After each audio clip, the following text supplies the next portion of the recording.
Oke, assalamualaikum warahmatullahi wabarakatuh, Bapak. Waalaikumsalam warahmatullahi wabarakatuh. Bapak apa kabar? Alhamdulillah sehat. Alhamdulillah. Iya, Pak, ini saya yang pertama ucapkan terima kasih, Pak, karena sudah menyempatkan waktunya untuk wawancara dengan saya.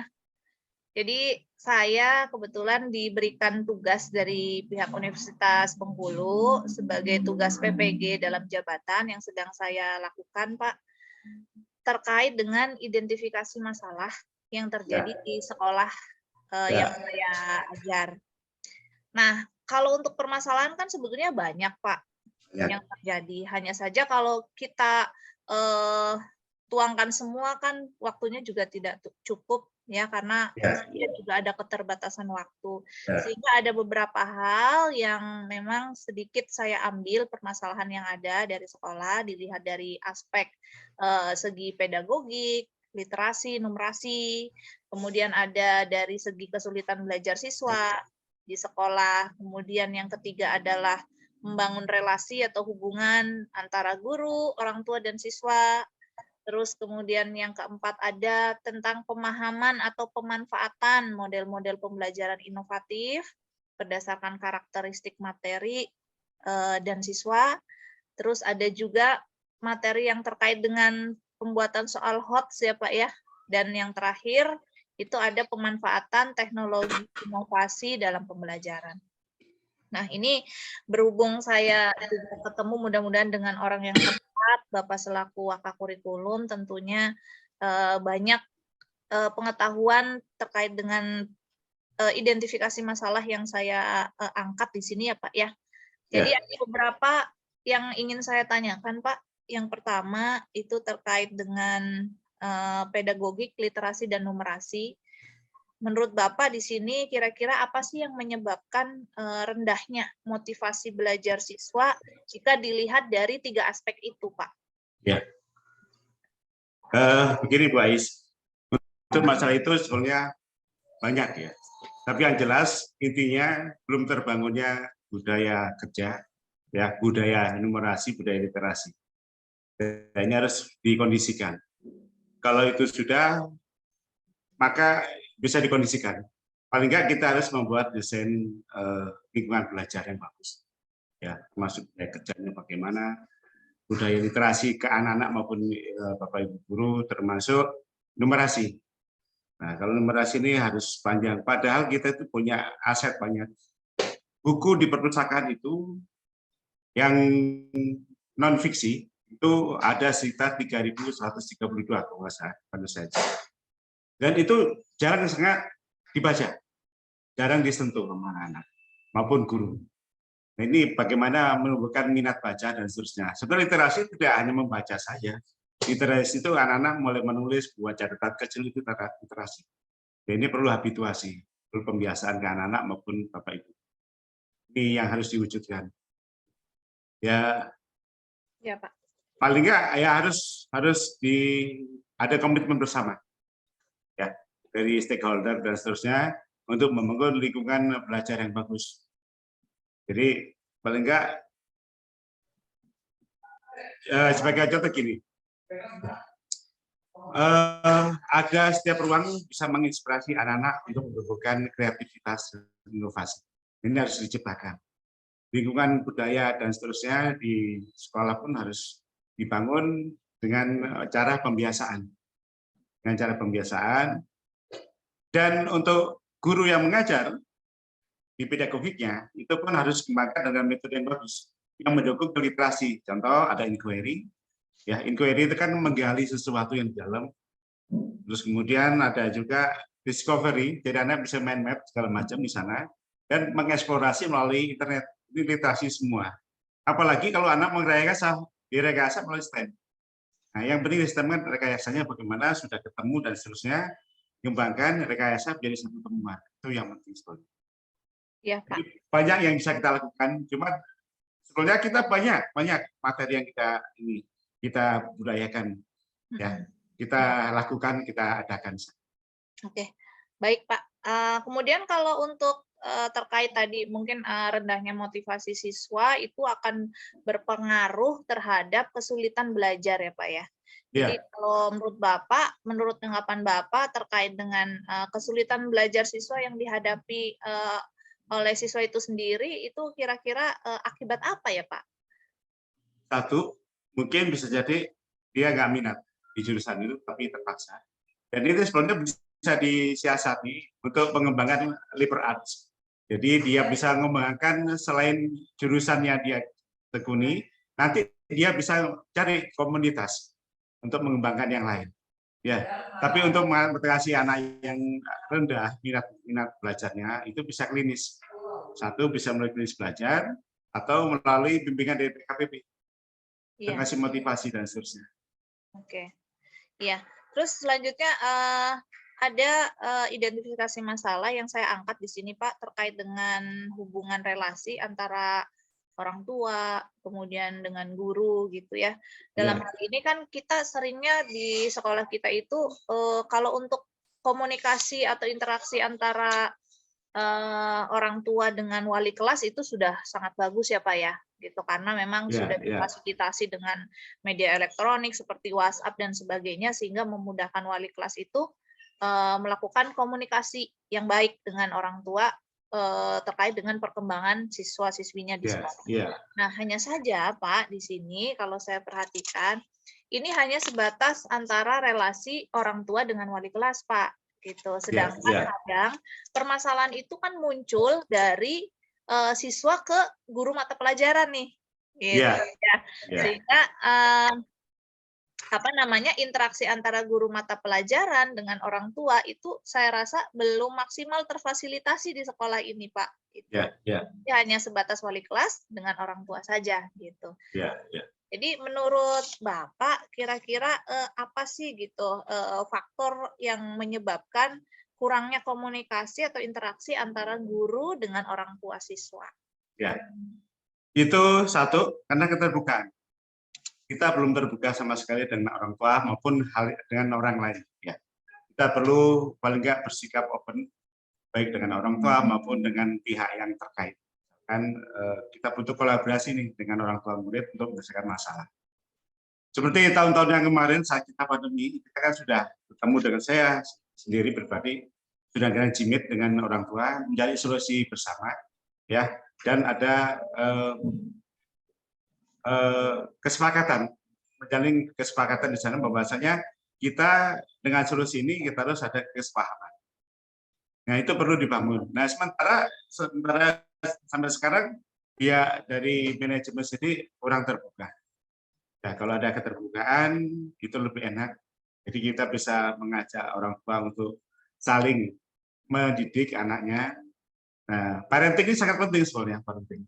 Jadi paling nggak setidaknya kita paling nggak harus komunikasi dengan orang tua itu bukan saja hanya sekedar masalah, tapi penumbuhan pengertian bersama. Begitu mau parenting, begitu kolaborasi dalam hal yang lain. Kita butuh, walaupun ada alasan waktu dan susah itu kan masalah waktu. Itu bisa disiasati. Ya, itu aja Bu Ais. Ya, Bapak, terima kasih. Terus kemudian ada lagi Pak yang ingin saya tanyakan.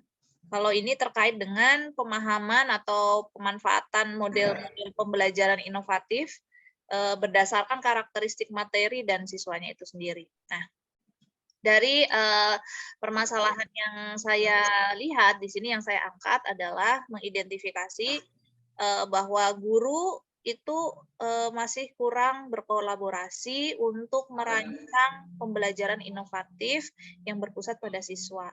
Begitupun beberapa guru juga masih menggunakan metode-metode lama seperti ceramah ya sehingga kurang variatif dalam menyampaikan materi pada siswanya. Mungkin inilah yang akhirnya mengakibatkan siswa agak kurang semangat ya, kurang Ya, ya. termotivasi gitu dalam belajar. Nah, pertanyaan yang ingin saya tanyakan berdasarkan pengamatan Bapak di sini sebagai wakakurikulum, apakah guru-guru di sekolah kita ini apakah sudah banyak yang menggunakan model pembelajaran inovatif. Mungkin Bapak kan bisa melihat dari dilihat dari pada saat supervisi atau mungkin bisa dari pengecekan RPP yang Bapak Ibu guru buat di sekolah. Bagaimana itu, Pak? Ya, hanya sebagian kecil dari RPP untuk sebagian kecil. Ada juga yang tidak sesuai dengan RPP. RPP menyatakan bahwasanya itu ada metode itu, tapi saat prakteknya nggak ada, tidak dilakukan. Padahal ini sangat penting sekali, RPP itu adalah kunci. Ya, apalagi kalau kita berorientasi ke siswa. 20 menit pertama, kalau kita menyusun RPP, itu sangat penting. Karena 20 menit pertama itulah anak teorinya masih fresh. Dan ke sana kita baru ada pembelajaran ke anak-anak langsung. Jadi kita dalam 20 menit itu sangat penting untuk mengarahkan pengarahan dan seterusnya. Ini kuncinya ada di sana. Dan ini sangat tidak disadari sama guru-guru. Nah, metode yang lain, query dan seterusnya, itu sangat kecil sekali dilakukan. Ini perlu paling enggak ada pelatihan khusus atau pembinaan ke guru. Ini wajib nih sebenarnya. Tapi harus sustainable, harus tidak cuma sekali ada nilai ini selesai, tapi harus dilakukan secara berkala untuk mengarahkan pembinaan. Itu harus berproses, ya. Jadi, tidak bisa langsung. Ya, jadi hampir rata-rata Bapak Ibu guru di SMA Sejahtera sudah berusaha untuk menggunakan model pembelajaran inovatif ya Pak ya? Iya, tapi hanya sebatas di RPP. Hanya sebatas di RPP, tapi ya, jarang diterapkan sesuai dengan realita yang ya, ada mungkin di kelas. Karena satu ya, kurang paham untuk pelaksanaan. Implementasinya kurang paham. Di RPP ya, sudah bagus, betul. Implementasi di lapangan kadang masih ceramah.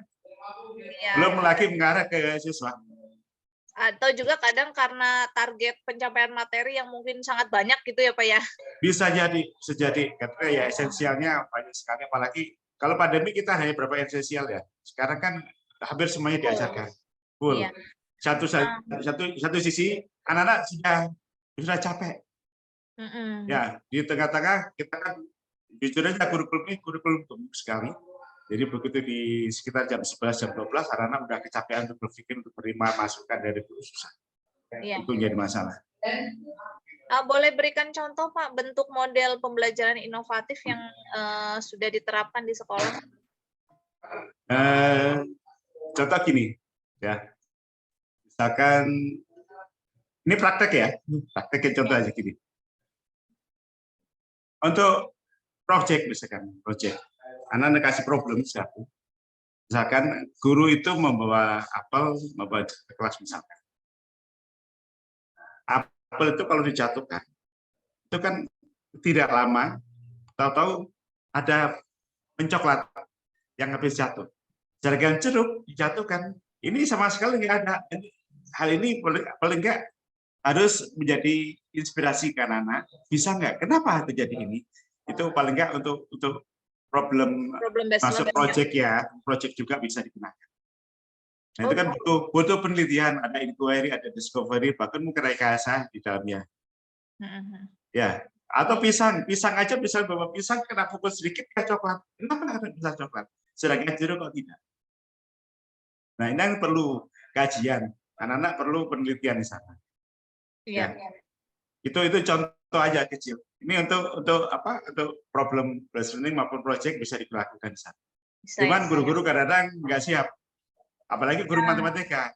Guru matematika juga untuk mengajarkan hal yang keseharian ya. Biasanya mereka berpikir abstrak ya, karena mengajarkan keterampilan berpikir abstrak. Begitu masuk keterampilan berpikir konkret nggak siap. Padahal masalah sehari-hari. Jadi paling nggak anak-anak bisa tahu saya belajar aljabar buat apa? Buat ini dan seterusnya. Iya. Ini perlu tantangan. Sama aja dengan pemahaman siswa tentang numerasi ya Pak ya. Ya. Jadi misalkan numerasi kan anak kan pikirannya ya udah matematika di sekolah, padahal sebetulnya numerasi itu kan kita temui setiap hari dari bangun tidur sampai tidur lagi gitu kan ya Pak ya? Betul. Iya. Betul. Itu pemahaman ke situnya kali ya. Gitu ya. Belum. Nah, fungsi transport saja banyak nggak tahu fungsi transport metri buat apa banyak nggak tahu. Ini sangat miris. Miris. Ya. Oke, baik Bapak. Masih terkait dengan pemanfaatan model, Pak. bagaimana cara guru memaksimalkan penggunaan model, strategi, dan metode pembelajaran di sekolah, Pak? Ya paling nggak harus dipahamkan dulu guru tentang model itu. Ya, dipahamkan dulu bagaimana konsep awal dari model itu, kemudian implementasi bagaimana, dan dibantu dengan rubrik-rubrik penilaian. Kalau perlu ada rubrik tantangan. Saya pernah ketemu briefing Bu Ira Rahmi sama Pak Bani, ya. Saya kasih project, saya kasih contoh project aja untuk metode. Saya suruh coba anak-anak disuruh membuat pesawat terbang dari kertas origami. Nah, saat pembuatan itu sayapnya diukur dengan trigonometri, ya, dengan matematika segala macam. Saat diterbangkan itu ada macam-macam yang kita bisa ukur, satu tekanan udara, termasuk apa namanya tekanan angin, ya. Itu bisa paling nggak barometri bisa diukur, mereka bisa belajar termodinamik dan seterusnya. Satu proyek itu saja bisa dikembangkan ke mana-mana dan kolaborasi dengan guru yang lain. Ini akan menjadi turunan anak-anak disuruh membuat matrikulasi, membuat pemetaan. Nanti bisa menurunkan jadi rumus turunan itu contoh metode yang bisa diajarkan. Tapi guru-guru belum paham di sini. Ini perlu pembinaan lagi ke depan. Ya, perlu pembiasaan dan pembinaan. Iya, Pak. Oke, Pak. Ya, itu pertanyaan tentang pemanfaatan model ya, Pak ya. Ya. Masih ada lagi, Pak, kalau untuk terkait dengan penggunaan soal-soal HOTS nih ya, Pak ya. Ya. Kalau berdasarkan analisa yang saya buat di sini terkait dengan masalah materi yang terkait dengan literasi maupun HOT, di sini sebetulnya anak-anak kita itu kalau untuk kemampuan bertanya sudah banyak gitu, Pak. Ya, banyak. Sudah banyak gitu ya yang memberanikan diri untuk bertanya. Hanya saja kalau saya lihat dari atau saya cerna dari apa yang dia tanyakan itu belum menggambarkan tingkat berpikir kritis, Pak. Gitu. Ya kan gitu. Terus itu yang saya analisa gitu.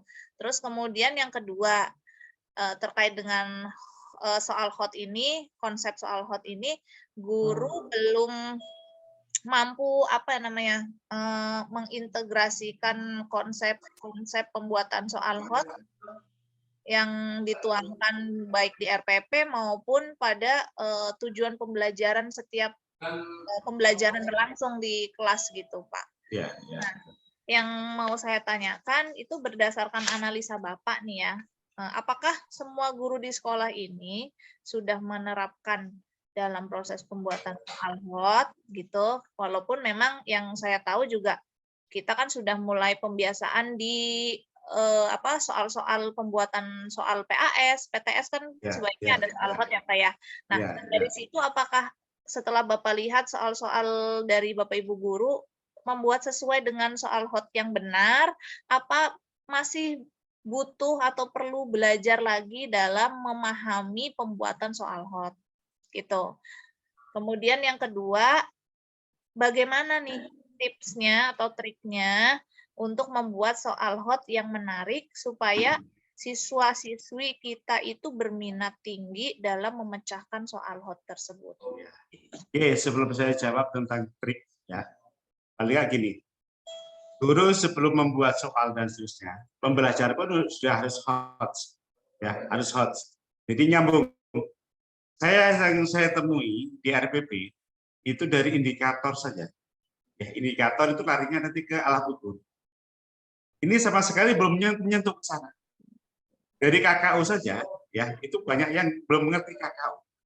Dan taksonomi belum udah lama, apalagi nanti ke Marsano kan itu sangat jauh ke metakognisinya. Untuk HOT paling nggak bisa mewarnai metakognisi. Ya paling nggak konsep kita memberikan pembelajaran mewarnai metakognisi anak-anak, jadi memberikan pengalaman belajar yang bagus. Tapi di sini dari indikator yang sudah ada yang saya temui di RPP itu perlu menuju ke sana. Apalagi ke soal. Ya, ke soal kuncinya kan di indikator sini. Kuncinya apa? Begitu ketemu indikator yang sampai C6, nah itu lari ke HOT. Ini begitu dilihat soalnya kok tidak sesuai. Banyak sekali saya temukan itu. Jadi ada sebagian yang sudah sesuai, ada sebagian yang mencoba-coba tapi belum mengena. Untuk hot, karena kan kemarin setiap kali ujian kita kan harus sekian persen soal hot dan seterusnya.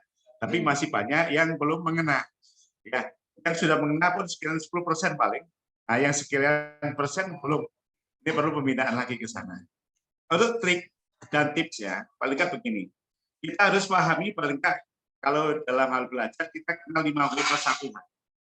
Ya, when, who, where, ya kan? When, nah, how. Yang jadi tatakan, jadi kunci untuk membuat soal how yaitu how dan why. Kalau kita bicara how dan why, ini akan bicara tentang hot pastinya. Ya, kalau bicara who, when, where dan semacam itu anak-anak masih tahap lateral ya, menghafal dan seterusnya itu. Apalagi pemahaman pun masih belum. Jadi paling enggak untuk mencapai soal hot kita harus memaknai dengan how dan why untuk pembuatan. Jadi tidak harus bilang ganda, kalau bilang ganda pun harus mengandung mengarah ke how dan why. Ya, itu Mbak. Oke Pak. Jadi memaknai how dan why ya Pak ya. Iya. Oke, baik. Ada satu lagi Pak terakhir menanggapi tentang permasalahan pemanfaatan teknologi atau inovasi dalam pembelajaran. Permasalahan yang saya angkat di sini adalah kalau yang saya lihat itu sebagian atau beberapa guru belum bisa memanfaatkan teknologi informasi dalam pembelajaran.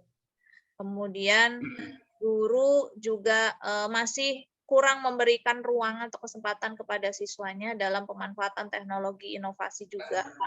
Karena saya rasa ada juga mungkin yang, mohon maaf, guru-guru yang senior, yang sudah sepuh-sepuh, kadang masih menggunakan metode lama atau model lama, karena sudah nyaman di zona itu gitu Pak. Sedangkan kita dituntut untuk kemajuan dalam proses pembelajaran mengikuti zaman yang ada sekarang ini. Gitu.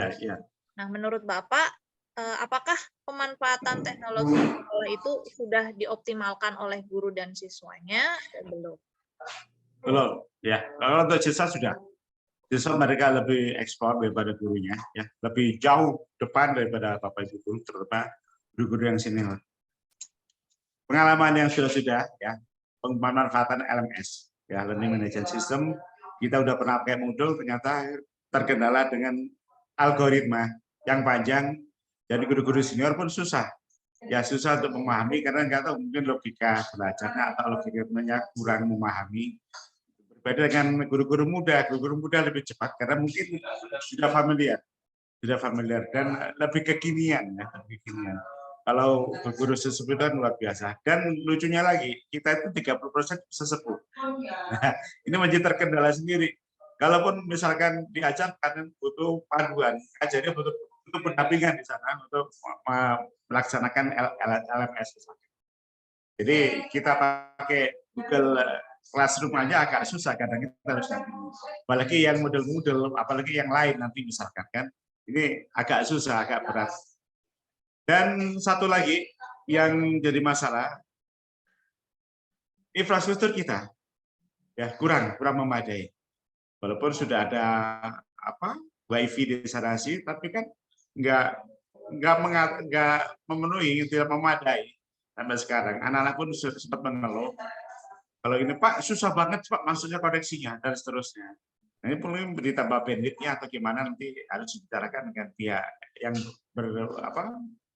yang punya pihak terkait, misalkan operator sekolah ataupun dari kepala sekolah harus menambah bandwidth dan seterusnya. Ini yang jadi kunci masalahnya. Termasuk mungkin itu ya Pak, pengadaan Infokus mungkin untuk saat ini semenjak bisa itu ya, Infokus hampir semuanya mengalami kerusakan. Nah, iya. Dan 30 lokal itu yang terpakai hanya paling 20-30%. Iya betul Pak. Saya juga kadang nggak kebagian juga Pak. Itu makanya paling nggak padahal udah ada permanen karena portable kita pakai kalau ada masalah. Oke, baik. Mudah-mudahan secepatnya ini teratasi. Amin, amin, amin. Bapak, demikian tadi ya pertanyaan-pertanyaan yang memang saya ingin tanyakan dan ingin minta tanggapannya dari Bapak, karena saya yakin pengalaman atau apa namanya, ilmu terkait dengan identifikasi masalah yang saya angkat ini Bapak pun memahami dengan situasi dan kondisi sekolah kita. Ya, itu yang ingin saya apa namanya, sampaikan ke Bapak. Terima kasih. Insya Allah saya paham dan saya ya terbukalah gitu ya pemikiran saya bahwa ternyata banyak sekali kekurangan, masih banyak sekali kekurangan-kekurangan yang memang harus disempurnakan di sini ya Pak ya. Dan Iya, tentunya iya. itu tidak akan berjalan kalau tidak ada kolaborasi antar teman, baik rekan sejawat maupun guru serumpun gitu ya Pak. Dan Ya, ya. tentunya didukung oleh Stakeholder, iya, stakeholder. stakeholder, begitupun sarana prasarana yang ada di sekolah. Ya gitu saja Pak untuk pembahasan identifikasi. Saya ucapkan terima kasih Bapak. Oke, ya. Ya, assalamualaikum. Sama-sama, Bu Ais. Ya, Bapak.